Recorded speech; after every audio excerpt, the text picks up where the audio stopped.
Hello everybody, VG Time here, back with another deck profile. And this time we're looking at a deck that's very near and dear to my heart. One from Battle Evolution again. We're looking at our boy Android 13, 14, and 15. These guys right here, one of my favorite decks ever coming from set 3. But we have a new leader now. Is also a yellow leader, so that opens us up to various play angles that we didn't have access to before. So let's just get into it and look at it right now. So Android 13, 14, and 15 has an auto that when it swings, you get to pitch a yellow or green Android from your hand to draw 2 cards.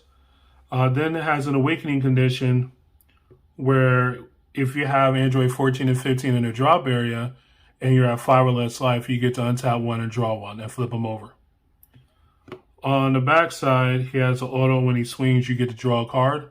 And then he has the auto once per turn that when one of your opponent's battle cards in rest mode is KO due to one of your skills, your opponent has to choose 1 card from their hand and discard it. And then lastly, an activate battle once per turn where you could choose an Android 14 and 15 and you drop, send it to the warp, and give it plus 5k. So let's discuss why this leader kind of is not getting the shine that people that you would think it would. It's mainly due to the awakening. Everything else on the card is pretty much perfect. But the awakening does require the 14 and 15 to be in the drop area, which is its own thing. So there's 2 worlds in which that's not really viable. The first one being is that you're going against a hyper aggressive deck. You don't have the 14 and the 15 in your hand or anything like that. Let's say you're going against like Magic Vegeta, who on 2 energy and a little bit of luck could just kill you. There's a good chance that you may not ever awaken during that entire interaction because you don't have the 14 and 15 in the drop area. That's a very real concern. I'm not going to take that away from somebody. I just haven't run across it yet, but it's a very real concern. The other one is a little less real, which is that you're going against Shroom and Salsa or a deck like it that could remove cards from the drop area, and they are so prolific at it that they're going to get you to a point where you do not get to ever have a 14 and a 15 in the drop area to awaken. Like I said, I think that's a little less likely, but it's still a thing. So let's go into the deck. Start with the Android support. We have 4 copies of Android 14 Stoic Fist. This guy right here is a mainstay in all Android 13 decks since he was released. So basically, you get to take him and an Android 15 in your hand, send it to the drop area to draw a card and make your opponent discard a card. So that's your break-even point. But then you get to add up to 2 cards from your life to your hand, which is what helps you to explode into Awakening as early as turn 2. Then we play 4 copies of Android Troop 14 and 15. This card counts as both of them, but it does not count as both of them for the effects of cards that require both of them. So that makes sense. You have to have at least 1 14 and at least 1 15, but not a card that just only says 14 and 15. But the reason why we play him is because he is a free cycle.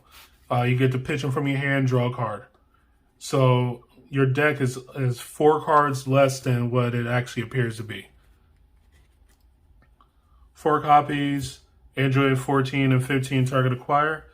This card is amazing because you are able to combo with it for free because your leader is Android 13. That then allows you to go into some of the cards that I have coming up. The auto when you play it is not relevant in this particular deck. But basically, if you play, you get the top send search for a Android 13 with cost 4 or less. Put into play with the skills negated for the turn. And, basically just 2 for 6 total energy worth of cards. 2 copies of Super Android 13 Core to Trios. Big boy here. Successor for green, yellow. If you don't know what Successor does, basically you have to sack a total of 7 of green or yellow battle cards, or green and yellow battle cards to play this guy. He has the same ability as him to be able to be combo for free.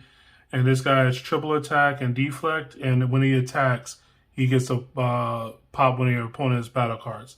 But your opponent chooses the card that they pop.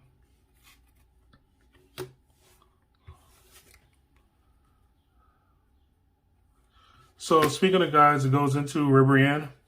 Ribrianne is our main arrival for the deck. Ribrianne has the same kind of effect as the SSB Gogeta in that it pops 4 drops or less.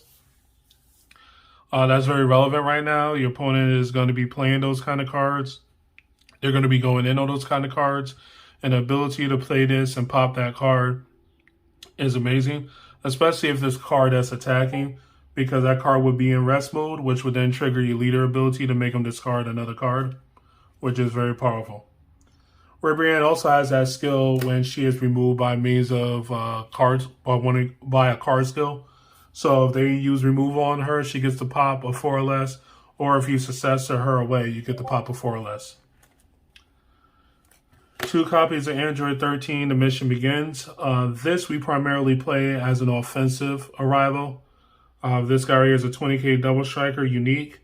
It has an auto that at the start of your opponent's turn, your opponent gets to choose 2 of their battle cards and KO them.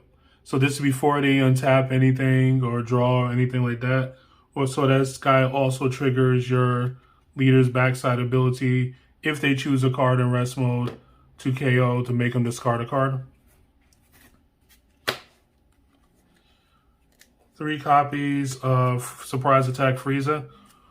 We have multiple ways of KOing our opponent's cards, so having a free 4-drop is always good, especially since we do have a sub-engine of Successor in the deck.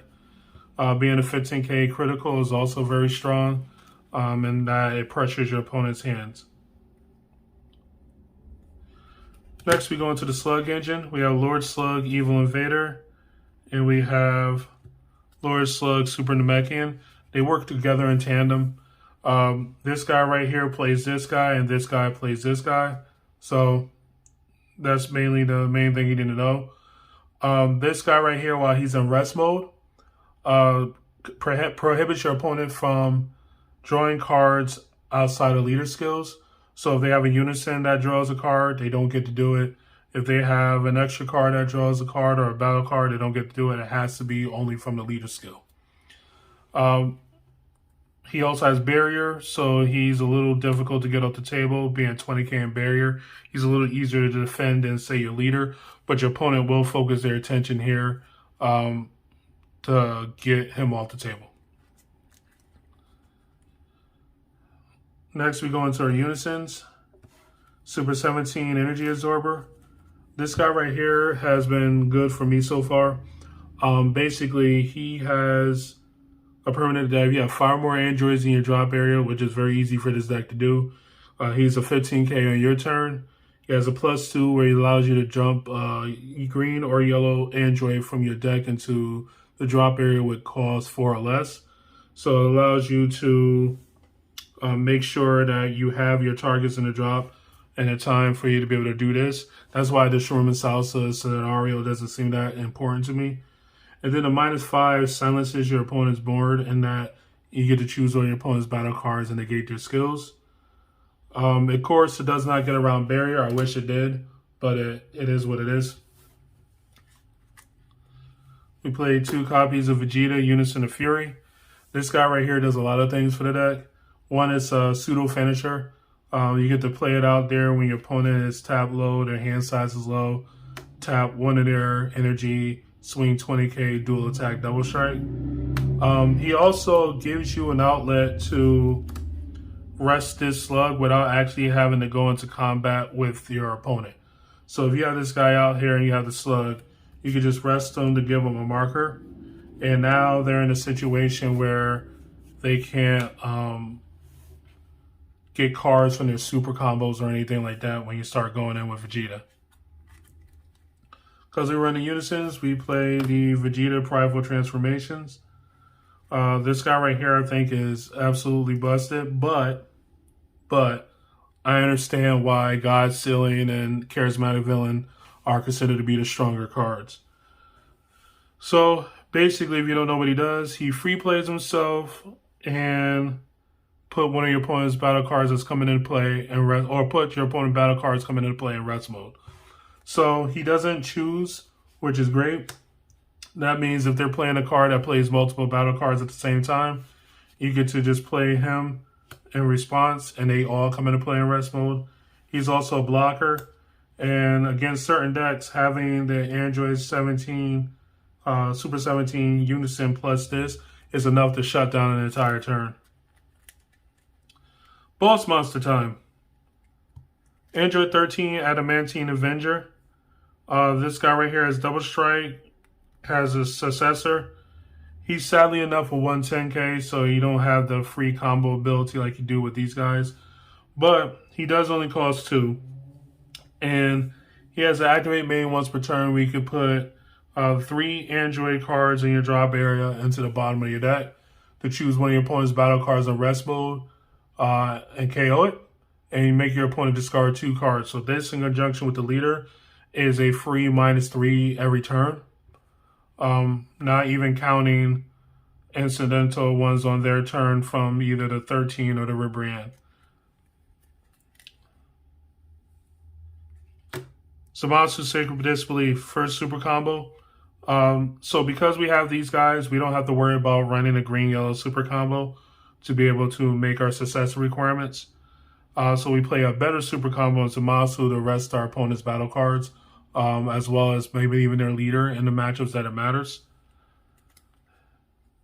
2 copies of Krillin, Moments Before Combat. This helps us keep card parity when our opponent wants to try to shotgun us. We get to use these guys to just dig deeper into the deck and to get to the pieces we need to be able to combo out the situation. There's even a world where you combo this, you draw a couple of cards, hit one of these, and then go into a Ribrianne and pop their guy that they went in on. 1 copy of Poutine. Poutine is here to be annoying. If you don't know what Poutine does, let me just get this here for you. Poutine switches a battle card to rest mode that is played by means of a skill, or when your opponent activates a counter, she gets to also choose one of their battle cards to switch it to rest mode. She comes out for free if you rest one of your opponent's battle cards by means of a skill. So we have the Zamasu that could do that. We have the Lord Slug Invader that could do that. So we have options. Last card I have here is basically here because I don't have another card, but also I think it's still a decent card, which is Time Magic ×2. So why Time Magic? Well, Time Magic, until the ban list comes into play, will help you against the turn to make the Goku with the triple attack and do all that dumb stuff. You get to Time Magic it, it doesn't get to restand, and there you go. You're good for that time. And yeah, that's all I have to say about it. But the card it would be Giant Ball, because Giant Ball will also trigger the Poutine. Giant Ball also draws your card, even though this kind of technically does by taking a life if you have the Sparking 5. So it's a toss-up between the two. Time Magic is good enough if you're on a budget, or if you don't have access to Giant Ball, and right now I just don't have access to Giant Ball. So that is the entire deck laid out. It's been pretty fun for me to play so far, and hopefully it'll be for you as well. This is not by any means the end-all be-all. You could take and tailor this to whatever way you like, but, you know, still a cool idea anyway. So I'll see you again next week with another deck profile, and this is VG Time signing out.